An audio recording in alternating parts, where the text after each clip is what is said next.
Pasangan calon presiden dan wakil presiden Capres-Cawapres dari Koalisi Indonesia Maju atau KIM, Prabowo Subianto dan Gibran Rakabuming Raka tidak mencantumkan penyelesaian kasus hak asasi manusia atau HAM masa lalu dalam dokumen visi misinya.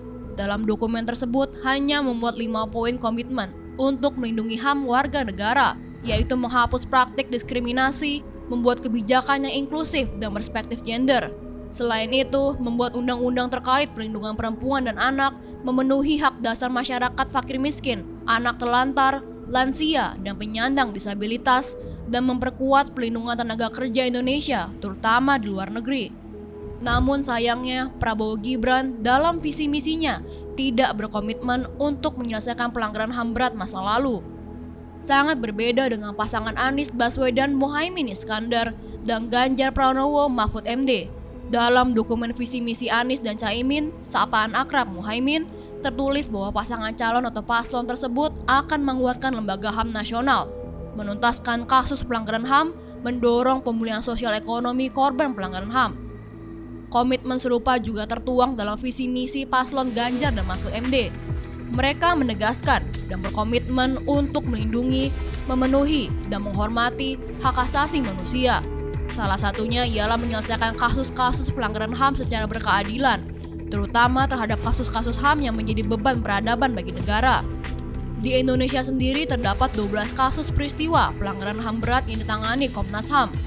Antara lain, peristiwa 1965 hingga 1966, penembakan misterius tahun 1982 hingga 1985, Talang Sari 1989, tragedi Trisakti, Semanggi 1 dan 2, peristiwa kerusuhan Mei 1998, penghilangan orang secara paksa 1997 hingga 1998, Wasior 2001 hingga 2002, Wamena 2003, pembunuhan Dukun Santet 1968, peristiwa Simpang KAA 1999, Jambu Kepok 2003, Rumah Gendong 1989 hingga 1998, dan kasus Paniai 2014. Koordinator Komisi untuk Orang Hilang dan Korban Tindak Kekerasan atau Kontras, Dimas Bagus Arya, menuturkan bahwa penyelesaian kasus pelanggaran HAM berat di Indonesia membutuhkan kemauan politik, apalagi infrastruktur hukum yang ada sudah memadai. Sehingga ketika terdapat paslon yang tidak memasukkan agenda pelanggaran HAM berat dalam visi misinya, kata Dimas, publik dapat melihat kemana langkah prioritas yang akan diambil oleh paslon tersebut ketika terpilih menjadi presiden dan wakil presiden. Salah satu paslon yang tidak memasukkan penyelesaian pelanggaran HAM berat adalah pasangan Prabowo Gibran.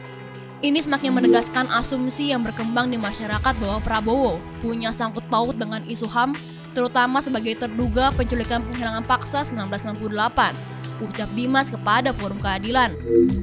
Dalam dokumen yang dikeluarkan oleh Komnas HAM, nama Prabowo dan sejumlah jenderal lainnya disebut sebagai terduga pelaku yang harus bertanggung jawab secara hukum atas kasus penghilangan orang secara paksa yang terjadi pada 1997 hingga 1998.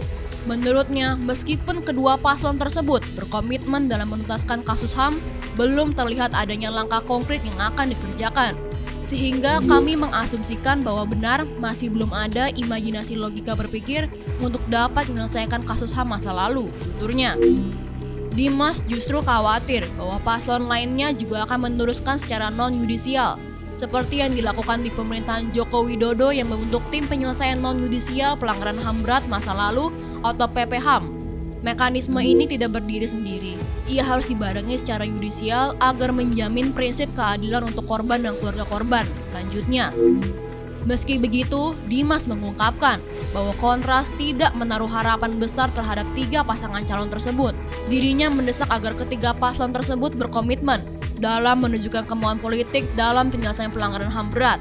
Sehingga ketika paslon tidak mempunyai satu bentuk kemauan politik untuk menyelesaikan kasus HAM, maka bisa dipastikan janji dan juga yang dituangkan hanya sebatas retorika dan omong kosong belaka, tuturnya. Jangan sampai, kata Dimas, isu pelanggaran HAM menjadi komoditas politik tanpa ada satu kemauan politik untuk menghormati, memenuhi, dan menegakkan prinsip-prinsip hak asasi manusia.